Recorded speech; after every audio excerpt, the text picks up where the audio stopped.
Ahoy there! Captain Benzie here, coming at you with another ship fitting guide for EVE Echoes. In today's video we're going to be taking a look at another one of the Tech 8 attack battlecruisers, this time around the Minmatar Republic Tornado, also known as the ship that puts the boom back in the boomerang, or the space croissant of doom, take your pick. Now what we're going to do is have a look at what makes this ship tick, what its abilities are, how to use it, etc. And then we're going to put all of that together in a guide on how to fit this. Finally then, we'll take this out actually into the field and showcase it in action. If you enjoy this video or find it useful, please let me know by hitting a like on it, subscribe to the channel for all things EVE Echoes, ding that notification bell to never miss an upload, and of course let me know in the comment section down below what ships and topics you want to see me cover in future videos. If you want to go the extra mile to help support this channel, you can do so by joining us on Patreon, and I do now have a merchandise store up and available on Redbubble. If it's your first time using Redbubble, you can sign up with your email at the bottom of the screen to get 10% off your first purchase. All kinds of really cool stuff there. I've been using it as a website for buying t-shirts and stuff for an awful long time, so I can personally speak for the quality. If you find something you like, I hope you enjoy. Anyway, that all said and done then, let's jump right into talking about the Space Croissant of Doom! The Tornado is the Tech 8 attack battlecruiser for the Minmatar Republic, so if we jump into their ship tree, move across to the battlecruiser line and climb that to tech level 8, there we have it, the Tornado, also known, as I said, as the Boomerang or the Croissant of Death. You can kind of see why. I actually quite like how this ship looks. I'm not normally a fan of upright ships, but the Tornado kind of does it for me. It's kind of got that sail aesthetic which I quite like, plus the fact that the bridge is there sort of off-center on the side, that little bit of asymmetry to it, and the fact that the cannons all go down one side as well, all the fittings are on the same side there as the bridge, rather than spread between sides and sides. It's a really cool, really interesting design that I quite like.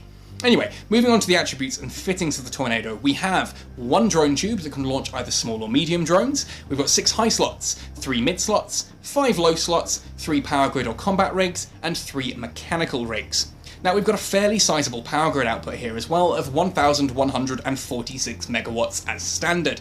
That is probably larger than the Tornado needs, as we'll see later on, but I can kind of guess that, you know, if you're going to be using something like this, yeah, perhaps having a large power grid can do some interesting things with it, perhaps beyond what it was intended to do. We're going to keep things fairly simple today, but if you do have any cool ideas of how to utilize all the extra power grid that this ship has left over, then do let me know. Very interesting ship. We're going to have a look at exactly how to use that in a moment.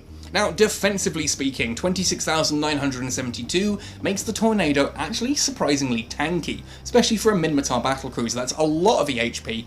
Most of it is in the shields there, 8,216. Armour of 7,314 and structure of 6,478.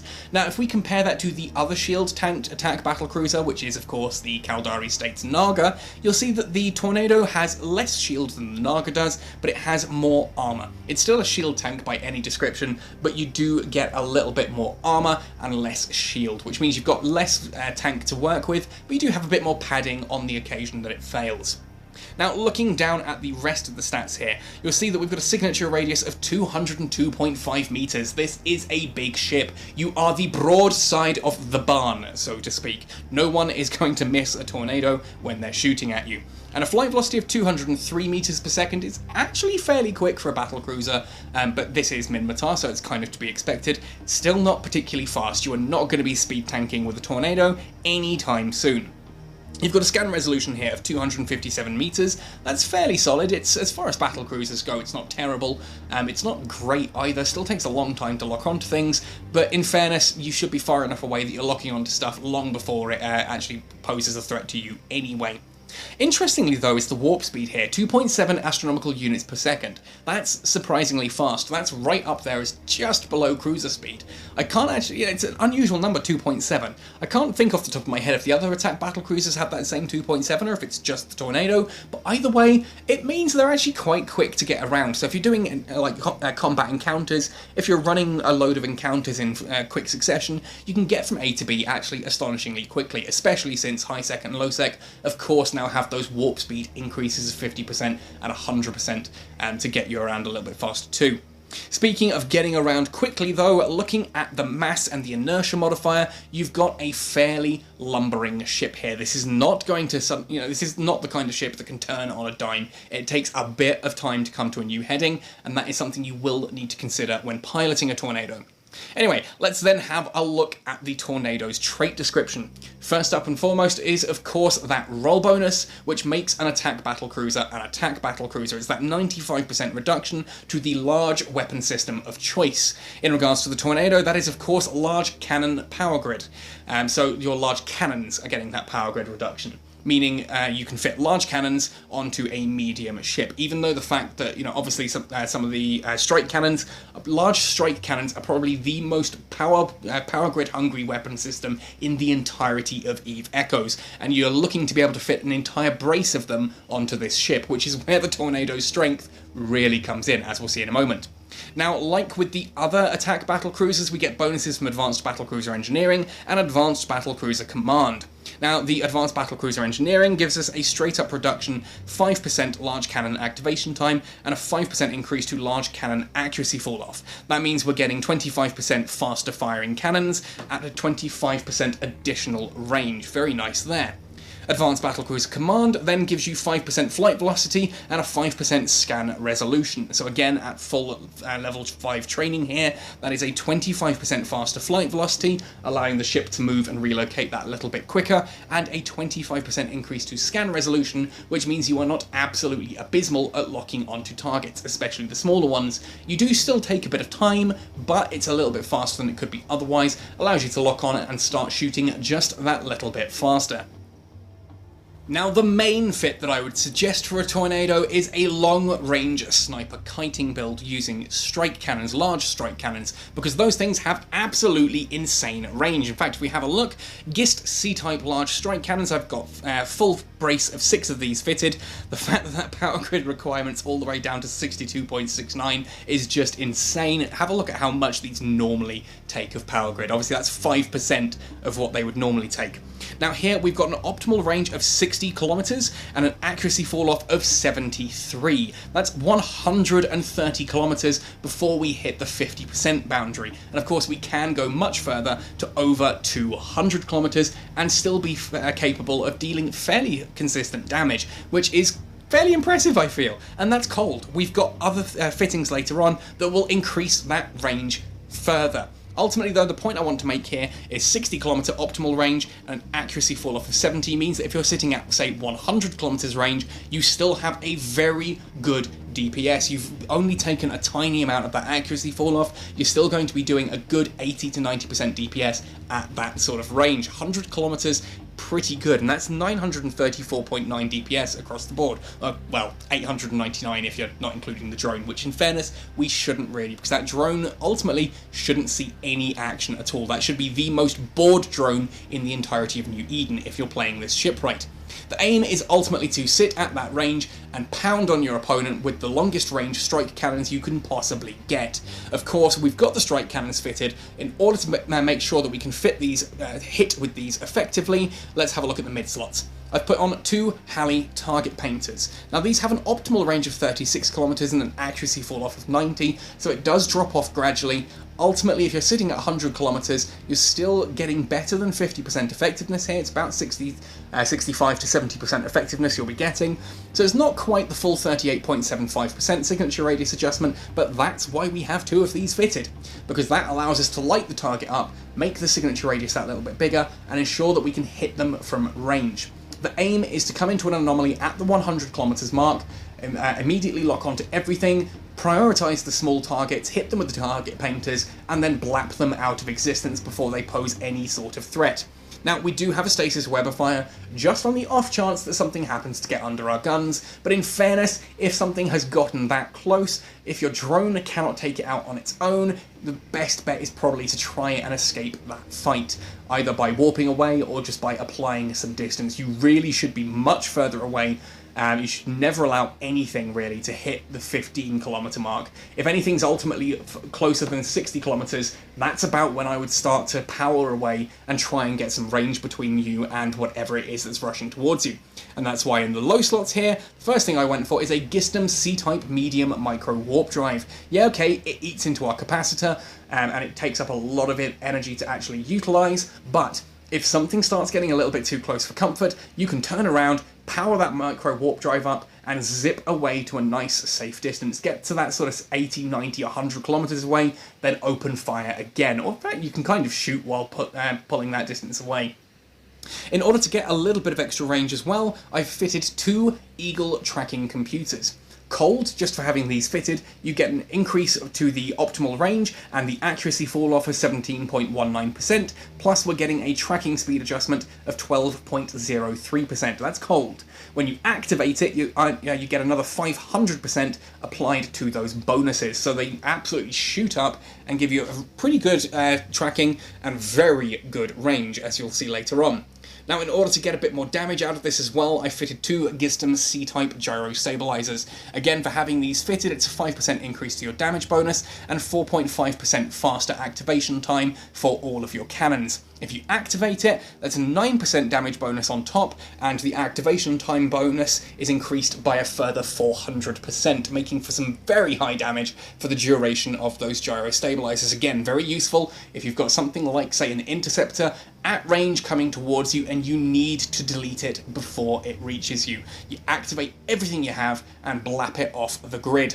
Now you'll notice that there's no tank there at all. I haven't put a shield booster, an armor repairer, there's not even an extender or anything like that, because you don't need it on this. You should be outranging everything in PvE, and if you're in PvP, again, you should be outranging almost everything and relying on your logistic support to top you up. Now this gives, as I said, 899.77 DPS from the cannons, 35.13 DPS extra if the drone gets involved, which honestly it shouldn't. Defensively speaking, thanks to the skills I've got, we've got pretty strong defenses there, 40,809. Our capacitor is stable at almost 50%, which is pretty good. It's a nice powerful capacitor there. We have a standard navigation speed, flight velocity here, of 367.94 as well, which allows us to move fairly efficiently, and it means when we put that micro warp drive on, we're getting 5 times that, so we're moving at almost 1600, I think actually just over 1600 meters per second at that point, which allows you to outrange almost anything else that's not like a specialist interceptor or something like that. It just means you need to pick your targets, take the fast moving stuff out first. Anyway then, let's have a look. Shouldn't have closed that, sorry. Let's have a look then at the rigs that I've fitted to make this work. Now, I've gone for a cannon collision accelerator and 2 cannon burst aerators here. This is just for straight up extra damage, though if you wanted to, you could swap one of those burst aerators for a metastasis adjuster, just to give yourself that little bit extra range from which to shoot, as ultimately those will increase the accuracy fall off of the cannons fitted to the ship. On the mechanical side of things, I've gone for a dynamic fuel valve so that the micro warp drive, when we activate it, uses less capacitor, allows us to maintain that capacitor stability, and then 2 semiconductor memory cells just to make sure that we stay as stable as possible at all times. I want this to be a long-range ship that can sit there comfortably and hang on there. Now, those ultimately, if you've got the right engineering skills, if you want to, you could swap those capacitor rigs out for the targeting rigs that allow you to lock on just that little bit faster, start shooting that little bit sooner as soon as you hit the ground, well, ground in inverted commas, in your combat anomaly. It means you can lock on, start shooting those targets that little bit faster before they get to approach. To showcase this then, I'm jumping into Drone Hive Investigation Hard, which is a Tech 9 anomaly. You can see it on screen here with the full rewards, etc. We're now going to have a look and see if we can do this one using the Tornado, and I have a sneaky suspicion that we should. Anyway, I've warped in at the 100 kilometer mark, so we will see what is here, what's around, what we've got to shoot at.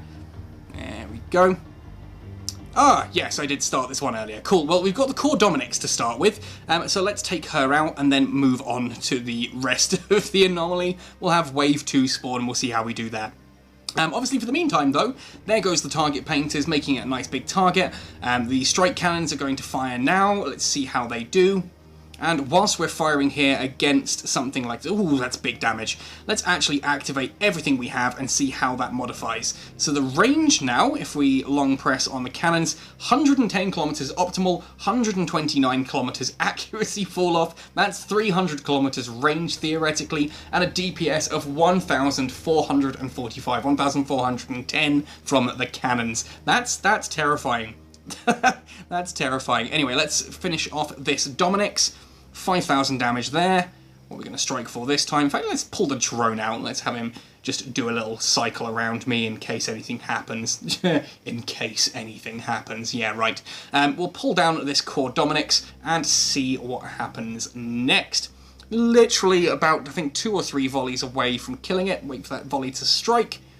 There we go, 2,497. Not quite as big a hit as I would have liked there, but that's because we've had we've lost the computers this time round. Next one there, 5,474, big damage. Next shot might kill it. Should the next volley kill it? Here's hoping, and we can get on to wave 2. There we are, 450,000 ISK for killing that core Dominix. New wave appears, we've got a decent log on time there. And what do we have? Nemesis, and a Catalyst Interdictor. Right, okay, well let's take the Megathron off. We want that Catalyst 2 Interdictor there. We will start with that Nemesis, so let's focus fire, put the target painters on, and see how we do. 90 kilometers away. You see, I don't even really at this point need to bother about maneuvering the ship. I'm quite happy just to point and shoot. That Catalyst is getting close quickly, so let's just use the computers there to get that within optimal range. Gosh, I can't believe that, to get within optimal range. That's just terrifying. I can sit there 90 kilometers away, can be within optimal range. Just, I'm not normally a Battlecruiser player, but when I do stuff like this in videos, it just makes me sit there and go, you know what, this is just insane. This is insane, like nothing here is even remotely close to ranging in on me. That poor Catalyst there, let's see what happens to it. First volley, blap, down in 1 hit. Like, the Naga was impressive, but this is just taking the biscuit. This is just somehow even worse than the Naga. Just the amount of damage we kick out per strike. Yeah, okay, the Naga, it fires a little bit faster, I suppose, is the point there. But the Alpha Strike that this kicks out is just insane. I mean, look at that Celestis. Shield and half of its armor gone in 1 strike. Second strike, there goes its armor and 2/3 of its structure. And then the next one should take that out. And it's still 82 kilometers away. It's still 82 kilometers away. That's what I find difficult to believe on this. Anyway, let's move on to now the Talos, which again is like us. That's an attack battlecruiser. I'm not even using the gyro stabilizers here at this point. Probably should on the next strike. Let's see how that first strike does. 8,059. Oh, it's just filth. It's just filth. The damage that this is kicking out. Let's put the 2 gyro stabilizers on. There we go. What do we get? 4,983. Not quite as good. That was only a grazing hit. Next strike. Come on. 86 kilometers. Blap. 6,000 damage almost. Just, okay, let's add 1 of those computers to get it in optimal. There we go. 10,000 damage. Oh, now imagine this in PvP. One of these pulls up and sits 200 kilometers from your station. A miner comes home, you lock on quickly, you fire 1 shot, miner dead. That's Alpha Strike. This is literally Alpha Strike defined in a ship. Okay, we're going to add the computer on for 1 cycle here.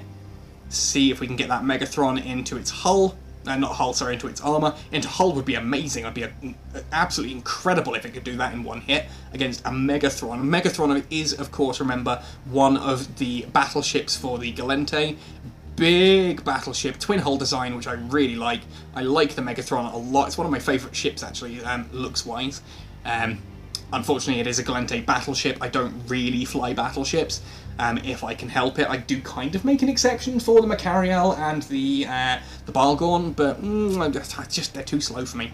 They're too slow for me. Now, I was hoping, actually, to be able to showcase what you do if something gets a little bit too close for comfort. That whole turn around, you know, approach to 100, wait till the target's at 70 kilometers, go approach 100, activate micro warp drive, cancel micro warp drive immediately so it just does the 1 cycle. You pull back to 100 kilometers, you turn around, you start firing, and just you keep doing that. And of course, these days as well, it's actually worth mentioning if I reset the camera back. In the October-November update, they did change it, so you can actually tap on your ship, and I can set approach to 100 kilometers. Now, if I sit here like this, and decide, actually, this is getting a bit too close, I can just tap on approach, activate the micro warp drive like I've said, immediately cancel it so we get the first cycle. I'm going to zoom the camera out. You'll see that I zoom all the way back, 84, 85, 87, 89, and I'm trying to get some range there to get back to where the 100 kilometer mark is, and then we go again. But there we go, right, okay, now that we're about to change targets again to this core Dominix, you've already seen me take one of these out, and you've seen what happens at the beginning of the wave, so I'm not really going to go through all of this again. I do just, however, want to showcase one last time because of how funny it was. All of the systems on in one strike. Let's see what happens there. 7,476, that was not a good strike. Come on, let's end the video on a high note, please. Big bang, big boom. 7,011. No, it's going to be awkward. It's going to be awkward and not allow me to do this properly now and the computers have run out. Well, there we go. Hopefully this has given you some inspiration here with the Tornado. As I said, the boomerang that puts the boom back in the boomerang, or the Croissant, Space Croissant of Doom. Very cool ship, insane ranges to this thing. I mean, you've seen I can hit over 300 kilometers with this and still do fairly decent damage. Yeah, of course, that's only when the computers are active, but still, absolutely insane alpha strike from an extraordinary, frankly extraordinary range. Hopefully that's given you guys some ideas, and holy heck, I took some damage. Hopefully that's given you guys some ideas. I do hope you enjoy the Tornado. If you're flying one of these, let me know in the description below, in the comment section below. I'd love to hear from you guys, especially which of the attack battlecruisers you're enjoying the most. Yes, okay, I'm a Minmatar fanboy, but so far it is definitely the Tornado doing it for me. I love how this thing looks, and just those ranges are unbeatable. One last time, let's activate both of those and just check out those ranges.